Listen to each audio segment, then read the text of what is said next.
താലി. രചന അവതരണം നന്ദു എച്ചു കൃഷ്ണ.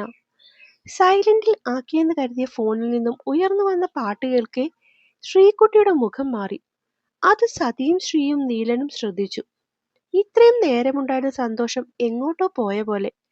അത് കണ്ടതും ശ്രീ ഫോൺ പിന്നെയും സൈലന്റ് മോഡിൽ തന്നെയാക്കി സതിക്കരികിലേക്ക് തന്നെ ഇരുന്നു. അത് കണ്ടതും ശ്രീകുട്ടി ശ്രീയെ നോക്കി ചിരിച്ചുകൊണ്ട് ദേവൂട്ടന്റെയും ചിത്രയുടെയും ഒപ്പം പിന്നെയും കുരുത്തക്കേട് ഓരോന്നായി തുടർന്നുകൊണ്ടിരുന്നു.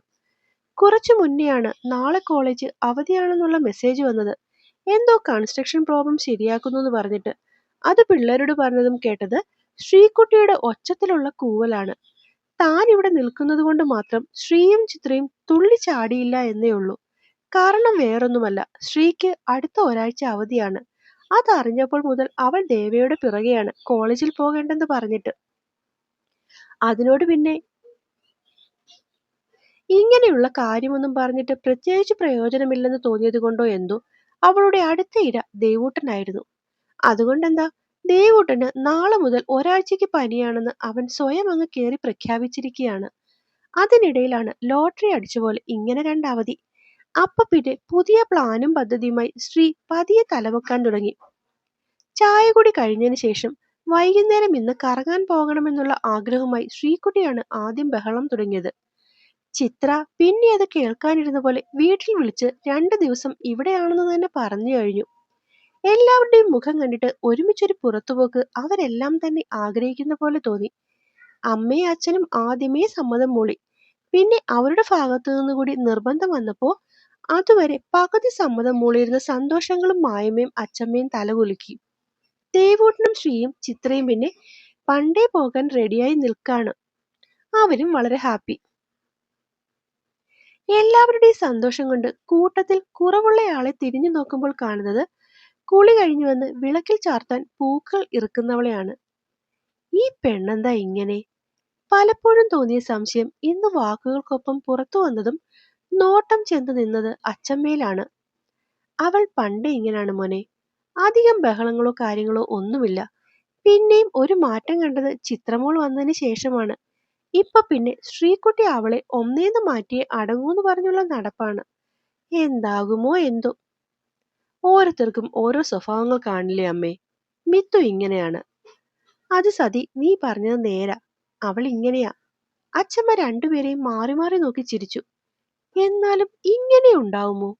ഈ തവണ അവന്റെ ചോദ്യം ഹൃദയത്തിനും മനസ്സിനും ഇടയ്ക്ക് മാത്രം ഒതുങ്ങി നിന്നുപോയി. അങ്ങനെ പോകാൻ തീരുമാനമായി. അടുത്തുള്ള പാർക്കിൽ കുറച്ചു നേരം, അവിടുന്ന് ഫുഡ് കഴിച്ചിട്ട് രാത്രിയിൽ ഒരു സിനിമ. ഇതാണ് ശ്രീകുട്ടി ഉണ്ടാക്കിയിരിക്കുന്ന പ്ലാൻ. വൈകിട്ട് എല്ലാവർക്കൂടെ സിനിമയ്ക്ക് പോയി മടങ്ങി വന്നാൽ പോരെന്നുള്ള അച്ഛമ്മയുടെ ചോദ്യത്തിന് പറ്റില്ലെന്നുള്ള മറുപടി നൽകി പ്രോഗ്രാം ചാർട്ട് തയ്യാറാക്കിയതേ അവളാണ്. തനിക്ക് പുറത്തേക്ക് പോകാൻ വലിയ ആഗ്രഹമൊന്നുമില്ലായിരുന്നു. പക്ഷെ അമ്മ വന്ന് താനൊപ്പം കാണില്ലേന്ന് ആഗ്രഹത്തോടെ ചോദിച്ചപ്പോൾ പറ്റില്ലെന്ന് പറയാൻ തോന്നിയില്ല. കുഞ്ഞൊരു പുഞ്ചിരിക്കൊപ്പം സമ്മതമെന്ന പോലെ തലയൊന്നാട്ടി അവിടെ നിന്നും ഇറങ്ങി. അടുക്കള ഭാഗത്തെ കുഞ്ഞു ഗേറ്റിന്റെ അവിടേക്ക് പോകാതെ മുന്നോട്ടാണ് നടന്നത്. അല്പം നടന്നാലേ മുന്നിലെ ഗേറ്റിലെത്തൂ. അതുപോലെ ഒരു വട്ടം ചുറ്റി ഇത്രയും തന്നെ ഉള്ളിലേക്കും നടന്നാലേ വീടിനുള്ളിലേക്കും കയറാൻ സാധിക്കൂ. അതുകൊണ്ട് തന്നെ അങ്ങോട്ടും ഇങ്ങോട്ടുമുള്ള യാത്രകൾക്ക് എല്ലാവരും ചുവരിനോട് ചേർന്നുള്ള വാതിലിനോടാണ് താല്പര്യം. താനൊരാൾ മാത്രമാണ് ഇങ്ങനെ ചുറ്റിത്തിരിഞ്ഞു വരുന്നത്. ശ്രീകുട്ടിയുടെ ഭാഷയിൽ പറഞ്ഞാൽ ശരിക്കും വട്ടാണ് തനിക്ക്. അവനൊന്ന് ചിരിച്ചുകൊണ്ട് നടന്നതും കണ്ടു ചുവന്ന ചെമ്പരത്തിയുടെ പൂവിനായി കമ്പെത്തി പിടിക്കാൻ ചാടുന്നവളെ. പതിയെ അവിടേക്ക് ചെന്ന് ഉയർന്നു നിന്ന കമ്പ് താഴേക്കാക്കി കൊടുത്തു. തന്റെ മുഖത്തേക്കൊന്ന് നോക്കിയവരോട് പൂവിലേക്ക് കണ്ണു കാണിച്ചു. ഇമകൾ മാറ്റി പെട്ടെന്ന് തന്നെ ആവശ്യത്തിനവൾ പൂ പൊട്ടിച്ചു മാറി. ഇത്രയും അധികം എന്തിനാ ദേവാ? കുടയിൽ നിറഞ്ഞു നിൽക്കുന്ന പൂക്കൾ കണ്ട് ശ്രീ ചോദിച്ചു. വൈകിട്ട് ദേവീക്ഷേത്രത്തിൽ പോകുന്നുണ്ട്. ക്ഷേത്രത്തിലോ? അതിനർത്ഥം അകത്തെ പ്രോഗ്രാമിനെ പറ്റി ഇവളൊന്നും അറിഞ്ഞില്ലെന്നല്ലേ? പൂവ്. കൂടുതലൊന്നും പറഞ്ഞു നിൽക്കാതെ അവൻ ആ കൊമ്പിൽ നിന്നും കൈവിട്ടു. മതിയല്ലോ അല്ലേ? പുഞ്ചിരിയോടെ തലയാട്ടുന്നവളുടെ പാതി സന്തോഷം എന്തോ ഇത്തവണ അവന്റെ ചുണ്ടിലെത്തി പുറത്തേക്ക് വന്നു. എല്ലാവരുടെയും സന്തോഷം കണ്ടാണ് മിത്ര അകത്തേക്ക് കയറി ചെന്നത്. ചിത്രയുടെയും ശ്രീകുട്ടിയുടെയും ഒച്ച അങ്ങ് റോഡിൽ നിന്നാൽ പോലും കേൾക്കാം. ദേവുട്ടൻ അരമാലയിലിരുന്ന ഒരു 3-4 ഷർട്ടും പിടിച്ച് എല്ലാവർക്കും നടുവിൽ നിൽക്കുന്നു. ആകെ ഒരു ബഹളം. എന്താ അച്ചമ്മേ? നാളെ മറ്റന്നാളും നിങ്ങളുടെ കോളേജിലെ എന്തോ അവധിയെന്ന് ശ്രീമോൻ ഒന്ന് പറഞ്ഞുപോയി. അപ്പൊ തുടങ്ങിയ ബഹളമാ. ബഹളവോ? എന്തിന്? ചേച്ചി അറിഞ്ഞില്ലേ? നമ്മളിപ്പോ പുറത്തു പോവാ. വേഗം റെഡിയാവ്. ശ്രീയേട്ടൻ ഇപ്പൊ വരും. അതും പറഞ്ഞ് ദേവൂട്ടൻ ഓടിപ്പോയി. പുറത്തോ? എന്താ അച്ചമ്മേ കാര്യം? ഒന്നുമില്ല കുഞ്ഞെ. 2 ദിവസം ഒരുമിച്ച് അവധി കിട്ടിയോണ്ട് എല്ലാവരോട് ഇന്നൊന്ന് പുറത്തു പോകാൻ പ്ലാൻ കൂട്ടി. അതിന്റെ കോലാഹലങ്ങളാണ് ഈ കാണുന്നത്. ഏ, ആണോ? അപ്പോ ഇന്നത്തെ ദീപാരാധന മുടങ്ങും അല്ലേ? മോൾക്ക് സങ്കടമുണ്ടോ? അവള് ഇല്ലെന്ന് തലയാട്ടി എഴുന്നേറ്റു. അച്ചമ്മയ്ക്ക് അറിയാലോ നിന്നെ. ഒരു കാര്യം ചെയ്യാം, നമുക്ക് നാളെ നിർമ്മാല്യം തൊഴാൻ പോയാലോ? സത്യാണോ? നിർമ്മാല്യം തൊഴാൻ കൊണ്ടുപോകുമോ? ഇടയ്ക്കൊന്ന് അണഞ്ഞ ദീപം അവളുടെ കണ്ണുകളിൽ പിന്നെയും തെളിഞ്ഞു. അപ്പോ ദീപാരാധനയ്ക്ക് പോകാൻ ആഗ്രഹമുണ്ടായിരുന്നു അല്ലേ? അവളൊന്ന് ചിരിച്ച് കണ്ണിറുക്കി. ഇങ്ങനെയൊരു കൊച്ച്, ഇതിനെ എന്ത് ചെയ്യുമോ ആവും. ചെല്ല്, പോയി ഒരുങ്ങ്. മറുപടി ഒന്നും പറയാതെ അവരെ കെട്ടിപ്പിടിച്ചൊരു ഉമ്മയും കൊടുത്ത് അവള് അകത്തേക്ക് ഓടിച്ചെന്നു. എല്ലാവരും ഒരുങ്ങിയിറക്കപ്പോഴേക്കും വിളക്ക് വെക്കുന്ന നേരമായിരുന്നു. തുളസിത്തറയിൽ വിളക്ക് വെച്ചിട്ടാണ് അച്ചമ്മ ഇറങ്ങിയത്. പോകും വഴി ക്ഷേത്രത്തിൽ ഒന്ന് നിർത്തണമെന്ന് അച്ചമ്മ കേറിയപ്പോഴേ ശ്രീയോട് ആവശ്യപ്പെട്ടിരുന്നു. ശ്രീകുട്ടിയും ചിത്രയും മിത്തുവും ദേവൂട്ടനും സന്തോഷവും ഒപ്പം ബാക്കിയുള്ളവർ ശ്രീക്കൊപ്പവുമാണ് കയറിയത്. ക്ഷേത്രത്തിനടുത്തെത്തിയും ശ്രീ വണ്ടി ഒതുക്കി. പുറകെ സന്തോഷം. സന്തോഷിന്റെ വണ്ടിയിൽ നിന്നും മിത്ര അച്ചമ്മയ്ക്കരികിലേക്ക് വരുമ്പോൾ കാണുന്നത് കാറിൽ നിന്നിറങ്ങുന്ന ശ്രീയാണ്. അവളുടെ കണ്ണുകൾ പുറകിലേക്ക് നീണ്ടു. അച്ചമ്മ വന്നില്ല ദേവ. എന്തോ കാലിൽ മസിൽ പിടിച്ചു എന്ന് പറഞ്ഞ് മായമ്മ അവിടെ തിരുമ്മി കൊടുക്കുന്നു. അയ്യോ! അവനെ തള്ളി മാറ്റി അവള് കാറിൽ അപ്പോഴേക്കും ഓടിയെത്തിയിരുന്നു. അച്ചമ്മേ, എന്താ പറ്റിയേ? ഒന്നുമില്ല മോളെ, പെട്ടെന്ന് മസിലൊന്ന് ഉരുണ്ടുകൂടി. ഇപ്പോ പ്രശ്നമില്ല. അവളുടെ നിറഞ്ഞ കണ്ണുകളെ നോക്കി അച്ചമ്മ ആശ്വസിപ്പിച്ചു. ഉറപ്പാണോ? ഉറപ്പാ മോളെ. നീ ഒരു കാര്യം ചെയ്, ശ്രീകുണ്ടിനൊപ്പം പോയി നാളത്തേക്ക് അതൊക്കെ എഴുതേക്ക്. ചെല്ലു മോളെ. മിത്രയൊന്ന് തലയാട്ടി ശ്രീക്കൊപ്പം ചെന്നു.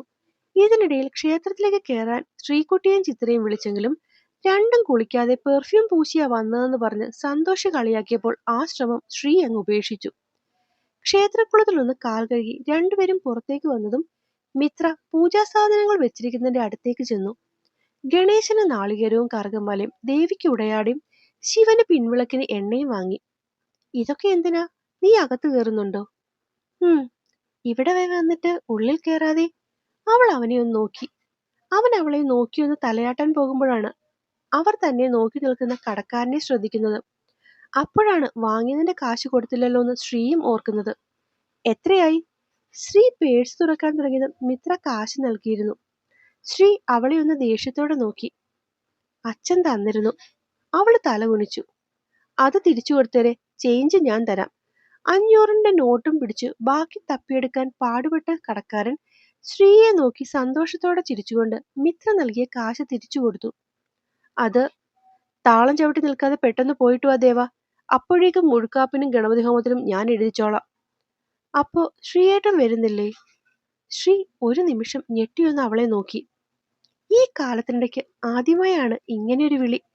പൊതുവെ സാറെന്നേ വിളിക്കാറുള്ളൂ. വീട്ടിൽ വെച്ചാണെങ്കിൽ അത് മാഷാവും.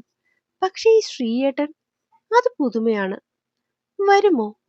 ഈ തവണ സ്വരം വല്ലാതെ പതിഞ്ഞിരുന്നു. മറുത്തൊന്നും പറയാതെ അവനും അവൾക്കൊപ്പം നടന്നു. ഉള്ളിലേക്ക് കയറാൻ തുടങ്ങിയ അവൻ മുന്നിൽ നിൽക്കുന്ന ക്ഷേത്ര ഭരണക്കാരുടെ നോട്ടം കണ്ട് ഒന്ന് പതറി. തിരിഞ്ഞു മിത്രയെ നോക്കും മുന്നേ അവൾ അവന്റെ കയ്യിൽ പിടിച്ചു വലിച്ചു.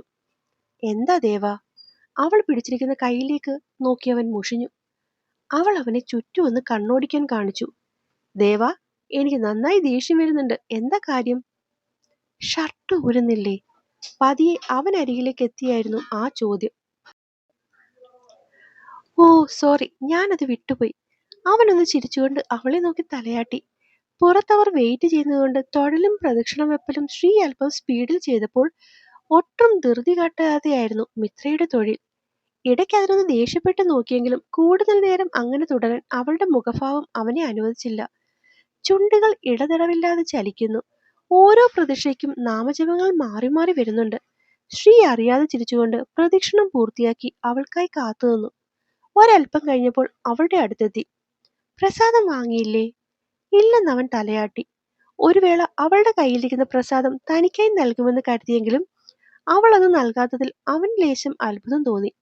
ഒരല്പനേരം നടയ്ക്ക് മുന്നിലിരുന്ന് അവൾ അവനൊപ്പം പുറത്തേക്കിറങ്ങി. അവരെ വിളിക്കുന്നു. വൈബ്രേഷനിൽ കിടക്കുന്ന ഫോൺ നോക്കിയവൻ പറഞ്ഞതും അവള് പ്രസാദം മുന്നിലേക്ക് നീട്ടി. നാലമ്പലത്തിനുള്ളിൽ വെച്ച് പ്രസാദം തൊടാറില്ല. അവന്റെ കണ്ണുകളിലെ സംശയം അറിഞ്ഞ പോലെ മറുപടി പിന്നാലെ എത്തി. മൂളിക്കൊണ്ട് പ്രസാദം തൊട്ടവൻ പുറത്തേക്കിറങ്ങി. വണ്ടി കിടക്കുന്നിടത്തേക്ക് ചെന്നതും എവിടുന്നോ ആരൊക്കെ വിളിക്കുന്നു എന്ന പോലെ തിരിഞ്ഞു നോക്കുമ്പോൾ കണ്ടു ക്ഷേത്രത്തിന് മുന്നിലെ ചായക്കടയിൽ സകുടുംബം നിൽപ്പുണ്ട്.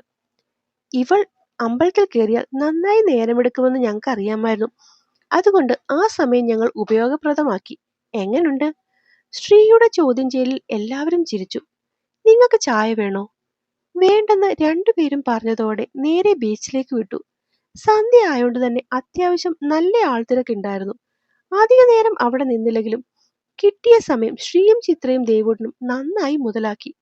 അവസാനം സതിക്കും മായ്ക്കും വടിയെടുക്കേണ്ടി വന്നു മൂന്നിനെയും ഒന്ന് അനുസരിപ്പിക്കാൻ. നീ എന്താ ഇറങ്ങാത്തെ?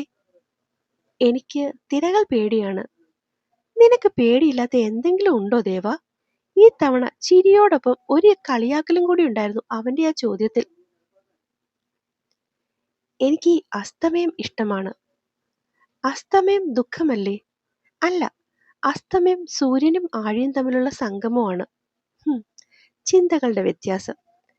അതെ, അവളും അതിനെ ശരിവെച്ചു.